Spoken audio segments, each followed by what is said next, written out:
Rekaman menunjukkan pasukan menaiki helikopter dan lepas landas, sementara beberapa kapal berpatroli di perairan. Tanggal dan lokasi pasti dari rekaman tidak dapat diverifikasi secara independen.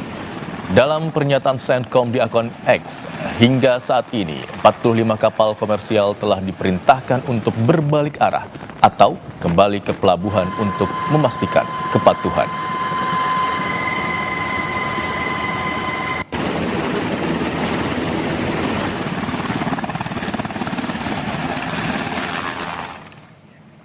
Kepada wartawan di Gedung Putih, Presiden Trump mengatakan ada dua pilihannya terkait Iran, yakni menghancurkan mereka atau mencoba membuat kesepakatan. Pernyataan Trump ini disampaikan di tengah laporan dari media Iran bahwa Teheran telah mengirimkan tanggapan terbarunya terhadap revisi Amerika Serikat atas kesepakatan potensial melalui perantara Pakistan.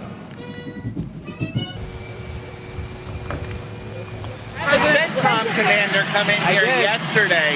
Was he briefing you on a different approach, options? What kind of options? How would it look different? There are options. I mean, do we want to go and just blast the hell out of him and finish him forever, or do we want to try and make a deal? I mean, those are the options. Do you want to go blast the hell out of him? I'd prefer not. On a human basis, I prefer not, but that's the option. Do we want to go in there heavy and just blast them away, or do we want to do something? They're a very disjointed unitship, as you can understand, Peter. Very disjointed. I mean, they're not getting along with each other, and it puts us in a bad position. One group wants to make a certain deal, the other group wants to make a certain deal, including the hardliners. The hardliners want to make a deal too. Why wouldn't they? They have no Navy, they have no Air Force, they have no anti-aircraft, they have no nothing.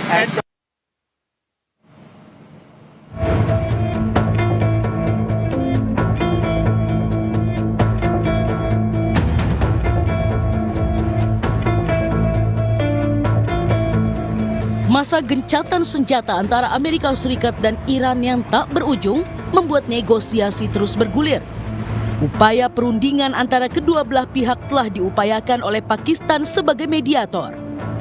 Iran menyebut Amerika Serikat tidak serius untuk bernegosiasi damai, usai terus memblokade Selat Hormuz. از همون اول گفتیم که هیچ مذاکره‌ای نیست. ما قرار هست که با طرف پاکستانی به عنوان میانجی گفتگویی داشته باشیم راجع به مختصات تفاهمی که مد نظر ماست و اون تفاهم چیست؟ تفاهم متمرکز هست بر خاتمه جنگ. ما در رابطه با موضوع هسته‌ای خب در دوره ریاست جمهوری جدید آمریکا تو این یکی دو سال، یک سال و نیم بارها صحبت کردیم. دو بار بعد از صحبت‌های ما در حین صحبت اونها تجاوز نظامی داشتن به ایران. الان هم مشخص هست که جدی نیستند. هم در مورد بحث رفع تحریم، ببینید شما نمیتونید ادعا بکنید که من همه تحریم ها رو بر میدارم، همزمان تحریم ها رو تشدید bکنید، بدتر از اون شما مرتکب دزدی دریایی بشید. Sementara Presiden Amerika Serikat Donald Trump justru mengklaim Iran sangat ingin membuat kesepakatan untuk berdamai. Dia menyebut Iran mau bersepakat karena militernya telah hancur. Military operation, I don't call it a war. I'd rather have a military operation. We're really, I mean, Iran is dying to make a deal. I can only tell you that. I don't want to get into the, but they cannot be nuclear other than that. But the Navy's gone, their Air Force is gone. Every ounce of any form of equipment practically is gone. You know, their drone factories are about 82% down, and their missile factories are almost 90% down, and many of the missiles have been knocked out. Namun ambisi perang Trump ke Iran terancam berhenti. Lantaran waktu operasi militer dibatasi dalam Undang-Undang Kekuatan Perang AS hanya sampai 60 hari. Keputusan diperpanjang atau tidaknya perang tergantung persetujuan Kongres. Pengamat intelijen dan keamanan nasional Stepi Andriani bilang, dengan ongkos perang yang besar akan sulit bagi Trump mendapat persetujuan Kongres untuk melanjutkan perang. Nanti setelah 60 hari ini itu harus ditentukan apakah diizinkan untuk dilanjutkan otoritas Kongres atau memang harus di-stop. Dan dalam dinamika dalam beberapa hari ini sepertinya sudah mulai banyak pro dan kontra nih Pak Ibrahim, termasuk dari beberapa senator dari Republik sendiri itu ya. Seperti misalnya senator dari Tom Tillis dan Susan Collins juga menyampaikan tidak akan menyetujui kelanjutan operasi militer ini. Apalagi sudah disampaikan ya, dirilis bahwa biaya perangnya sudah 25 US dollar miliar gitu. Jadi artinya benar-benar besar sekali. Dampak perang antara Amerika Serikat dan Iran yang berkepanjang berdampak terhadap ekonomi kedua negara. Kongres AS menyoroti biaya tinggi yang dikeluarkan Trump untuk operasi militer ini. Sementara Iran dihadapi dengan tekanan ekonomi dengan nilai mata uang rial jatuh ke titik terendah sepanjang sejarah. Tak hanya Amerika Serikat dan Iran, masyarakat di belahan dunia lain juga terdampak perang. PBB menyebut 45 juta orang terancam menghadapi kelaparan akut jika Selat Hormuz tetap ditutup.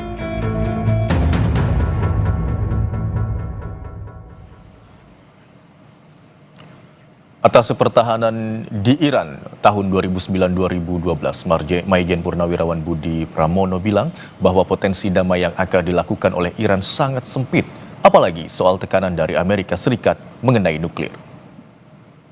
Memberikan sinyal bahwa mereka siap perang lagi, sehingga bisa dikatakan bahwa Iran ini sudah menutup kata damai di tengah perang yang sudah berkepanjangan seperti sekarang ini, Pak Budi. Kalau misalnya menutup kata damai, saya kira tidak, Mas. Tetap ada kata damai itu meskipun sempit adanya.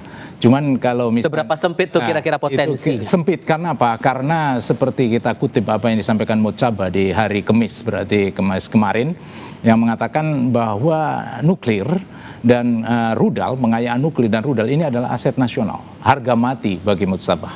Maka Mojtaba mengatakan bahwa 90 ribu juta rakyat Iran siap untuk memprotek itu semua. Dan kalau toh memang musuh masih juga mau melakukan penyerangan, kata Mojtaba, ya kita akan membalas dengan balasan peperangan yang panjang dan sangat menyakitkan. Ini kita garis bawahi, sangat menyakitkan. Jadi kalau misalnya Mas menanyakan seperti itu, tentunya kita akan balance kalau kita membahas dua tokoh ini. Itu seorang Mojtaba, ya. Kemudian kalau kita lihat bagaimana sih stereotipnya seorang Trump ini gut feeling, Mas. Jadi seorang yang melakukan sesuatu quick response but unlogic gitu, tidak perlu rasio, yang penting quick response. Dan kalau kita lihat dalam teori teori ini adalah orang yang, ya sorry to say ya, pretend to be crazy, something like that.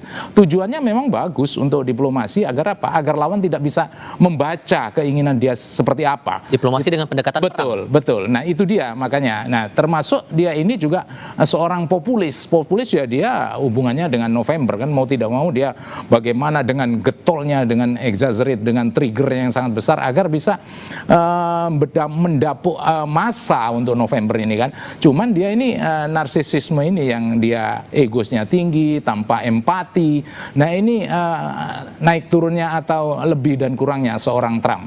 Tapi Trump ini kalau misalnya saya lihat dari teori itu yang suka diprediksi, kemudian unpredictable, tidak empati, kemudian juga hanya semata-mata kepentingan pribadi aja untuk mengambil populisan dia di mata masyarakat untuk November ke depan, ya saya pikir tidak akan ketemu dengan apa yang disampaikan oleh Mojtaba yang seperti itu. Walaupun kemudian terakhir kali Trump juga bilang hanya ada dua opsi buat Iran, antara negaranya dihabisi atau ya kembali ke meja perundingan. Menurut Anda ini hanya ultimatum ini hanya gertakan atau arahnya serius nih?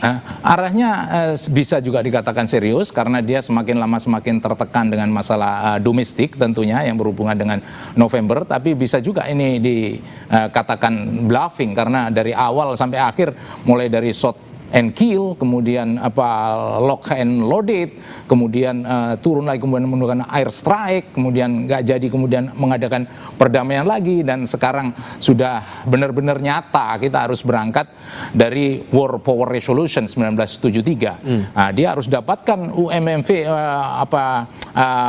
authorization authorization for military force, authorization bagaimana authorization dia, authorization of use for using of military force. Nah, ini kan dia belum dapatkan seperti itu, sehingga kecamukan dalam meskipun tadi disampaikan 50-50 ya, sebetulnya ya 50-50-nya yang 50 ini, yang 50% ini adalah pihak lawan sebetulnya. Betulnya pihak lawan. Namun dengan karena 50-50, jadi dia ini sekarang tidak fully legitimate ya, to my perception, tapi on the other hand dia ini sulit untuk keluar ya, exit ramp with the dignity ya. Jadi dia untuk keluar dengan kehormatan, ini Trump ya very panic to my perception. Jadi sangat panik dia. Sampai keluar ultimatum dari Trump ini, Mas Angga, pilihan untuk Iran hanya ada dua, antara daerahnya akan dihabisi habis-habisan atau kembali ke meja perundingan. Menurut Anda ini ultimatum yang serius nggak sih dilempar Trump? Tadi seperti diutarakan oleh Pak Budi bahwa kalau menurut saya juga lebih besar kemungkinan bluffing ini. Dan itu karena berlangsung dari dulu seperti itu gitu. Artinya Trump itu kan kondisinya dia merasa sebagai presiden dari negara superpower, yang dia lakukan dengan arogansinya adalah memberikan tekanan penuh, maksimum pressure negotiation, sehingga membuat dia seolah-olah bisa menyeret Iran untuk ke meja perundingan dan takluk. Tapi pada kenyataannya tidak. Karena kemudian dari Iran sendiri itu juga mereka menggunakan maksimum condition dalam perdamaian, dan itu masuk akal karena kalau tadi diutarakan dari empat tujuan dari perang Amerika Serikat, terutama terkait dengan menghabisi uranium dan juga kemudian melakukan kapitasi atau penghabisan dari persenjataan Iran, itu sangat tidak mungkin. Karena kalau kita lihat sejarah di berbagai negara tetangga-tetangga dari Iran, setelah mereka dihabisi persenjataannya seperti di Irak atau di Libya, yang terjadi adalah dihantam dan dihabisi. Itu oleh karena itu, maka itu adalah dalam tanda kutip bisa dikatakan harga mati, karena bagian dari grand strategi Iran, bagian dari Iran untuk mempertahankan dirinya dalam konteks kedaulatan. Nah, ini stalemate-nya di situ. Sesuatu yang sama lain nggak berkeming dari posisinya. Dan saudara, breaking news Kompas TV akan kembali usai jeda. Tetaplah bersama kami.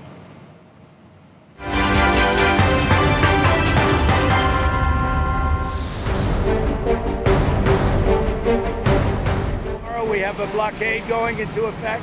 That'll be 10 o'clock tomorrow. Other nations are working so that Iran will not be able to sell oil.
We have a blockade going into effect. That'll be 10 o'clock tomorrow. Other nations are working so that Iran will not be able to sell oil. Breaking News Kompas TV kembali untuk Anda, Saudara. Dalam pernyataan yang dibacakan penyiar berita televisi, pemimpin tertinggi Iran, Ayatollah Mojtaba Khamenei, bilang Republik Islam Iran akan melindungi kemampuan nuklir dan rudal Iran sebagai aset nasional.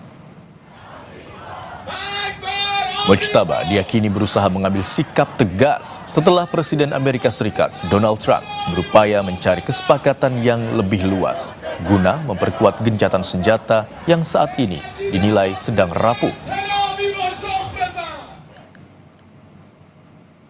امروز برانگیختگی معجزه‌گون ملت ایران منحصر در ده‌ها میلیون جان فدای مبارزه با صهیونیسم و آمریکای خونریز نمانده و پیشاپیش صفوف به هم پیوسته امت مبعوث شده اسلامی 90 میلیون هموطن غیور و شریف ایرانی داخل و خارج از کشور تمامی ظرفیت‌های هویتی، معنوی، انسانی، علمی، صنعتی و فناوری‌های پایه‌ای و نوین از نانو و بیو تا هسته‌ای و موشکی را سرمایه ملی خود فرض کرده و همچون مرزهای آبی، خاکی و هوایی پاسدار آن خواهند بود.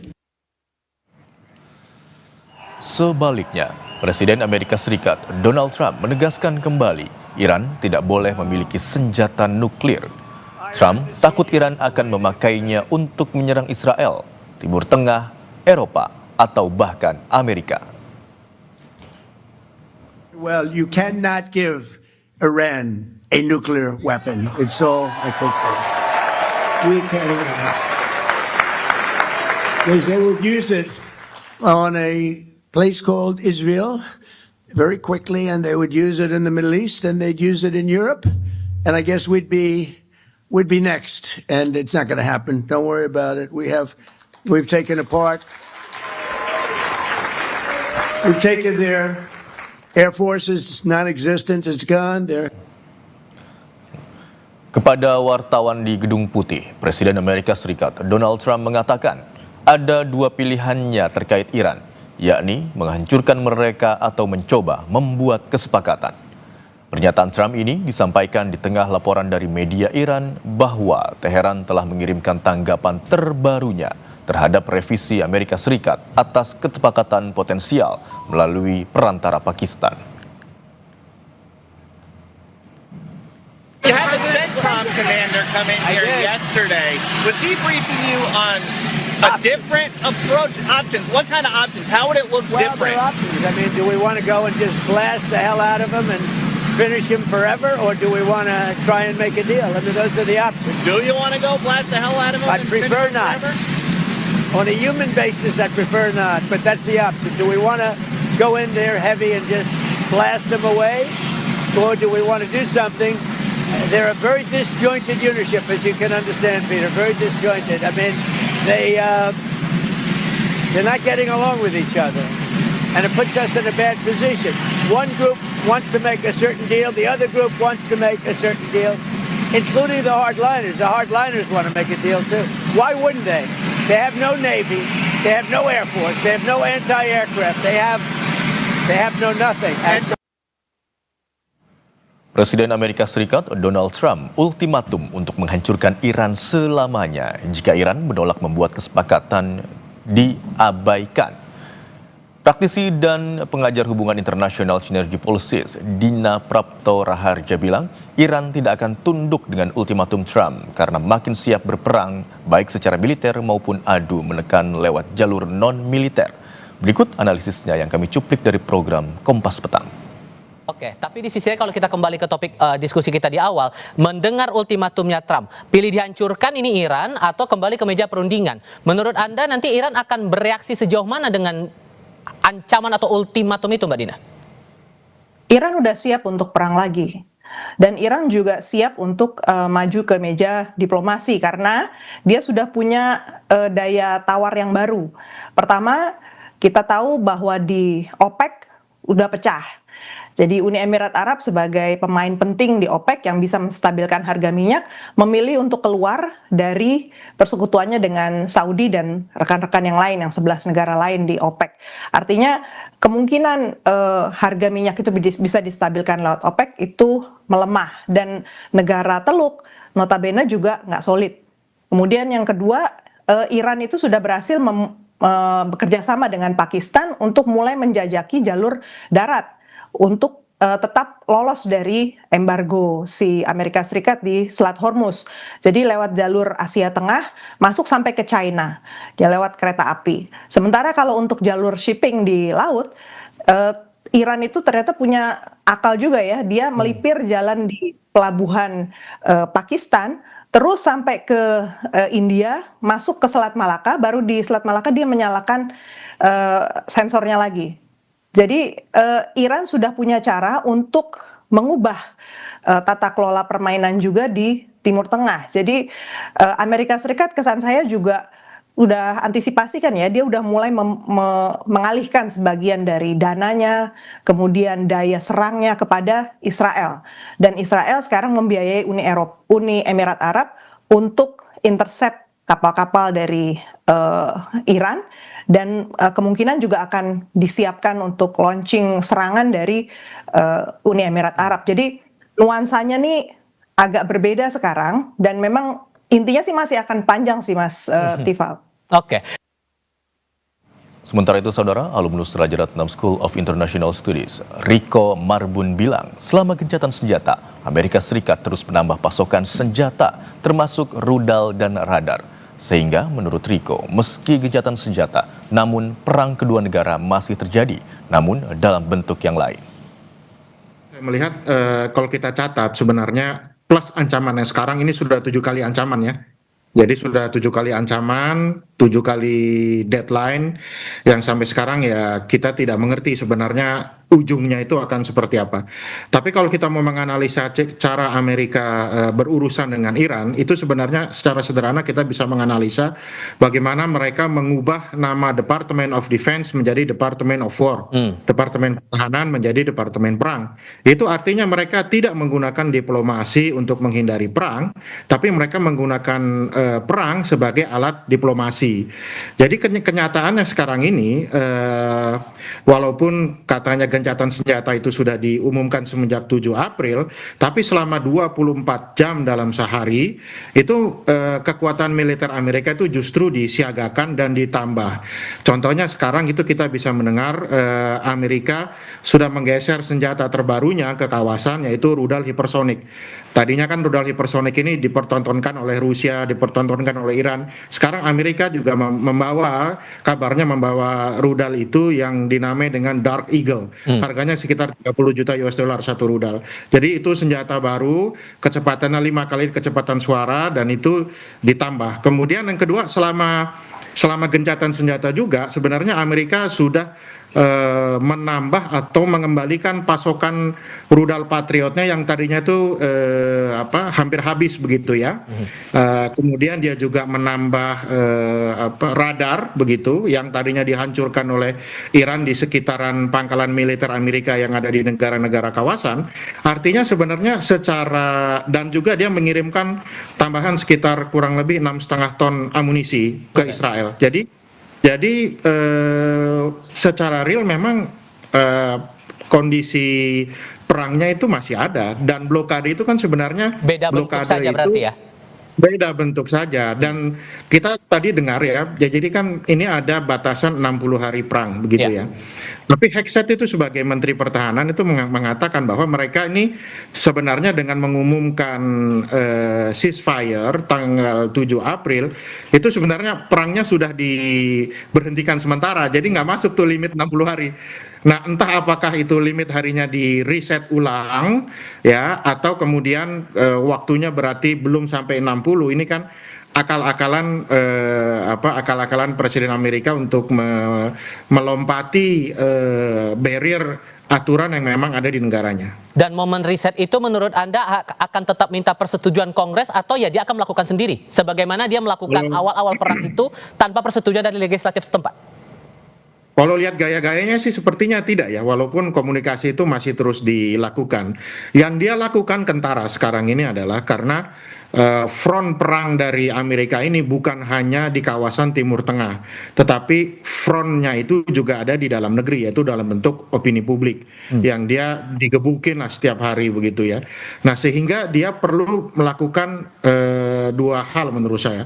Pertama itu ada semacam show atau demonstrasi keberhasilan operasional militer plus klaim. Jadi kan kita bisa melihat, misalnya contohnya dia mengatakan bahwa blokade itu berhasil mencekik kapal-kapal Iran yang keluar ataupun masuk. Nah, klaim itu tadi juga kita dengarkan mengatakan bahwa Iran sudah tidak punya angkatan udara, Iran sudah tidak punya angkatan laut. Pada dasarnya memang Iran setelah 47 tahun di blokade memang tidak pernah mengembangkan angkatan laut dan angkatan udara secara serius, karena dia tahu itu pasti diselesaikan dalam waktu singkat oleh negara-negara besar. Oleh karena itu mereka berfokus kepada pertahanan udara melalui drone dan juga teknologi rudal jarak jauh. Dua itu yang mereka kembangkan. Breaking News Kompas TV akan kembali usai jeda. Tetaplah bersama kami.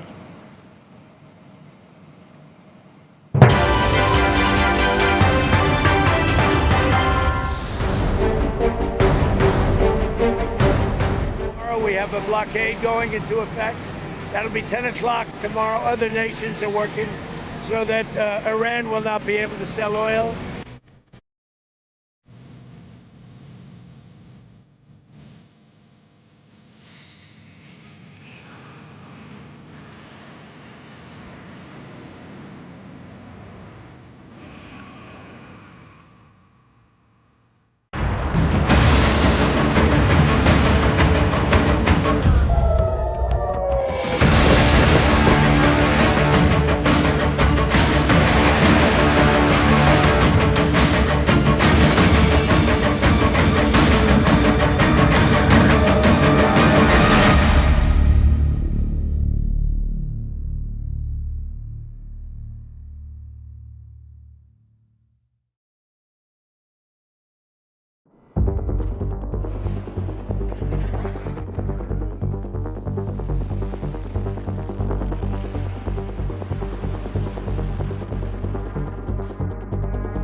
We have a blockade going into effect.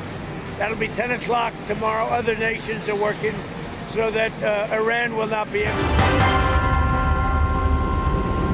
Militer Israel merilis video serangan yang diklaim menyasar infrastruktur milik Hizbullah di Lebanon Selatan. Salah satu di antaranya adalah stadion sepak bola di Bin Jibeil.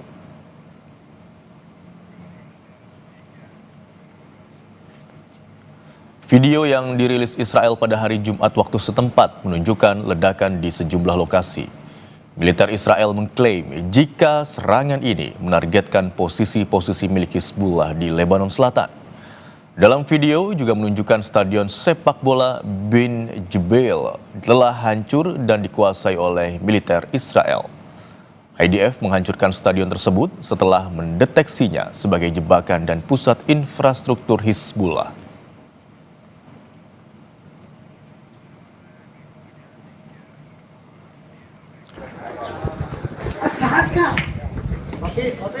Sebelumnya, serangan udara Israel menyasar kota Habboij di distrik Nabatiyeh, mengakibatkan 6 orang tewas dan militer Israel mengatakan serangan menyasar bangunan persembunyian kelompok Hizbullah. Sejumlah korban luka dan tewas akibat serangan jet tempur Israel terlihat dibawa ambulans ke rumah sakit terdekat. Kementerian Kesehatan Lebanon juga menyatakan jumlah korban tewas akibat serangan Israel sejak 2 Maret telah mencapai lebih dari 2.600 orang.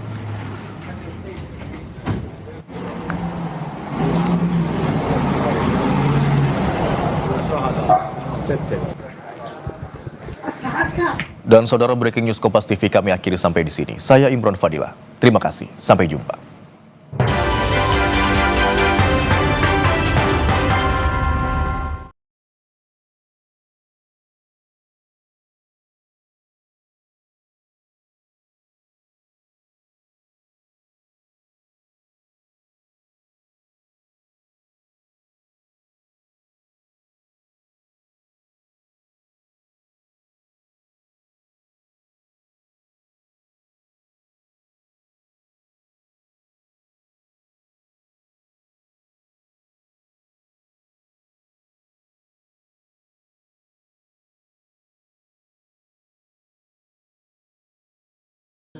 What is love?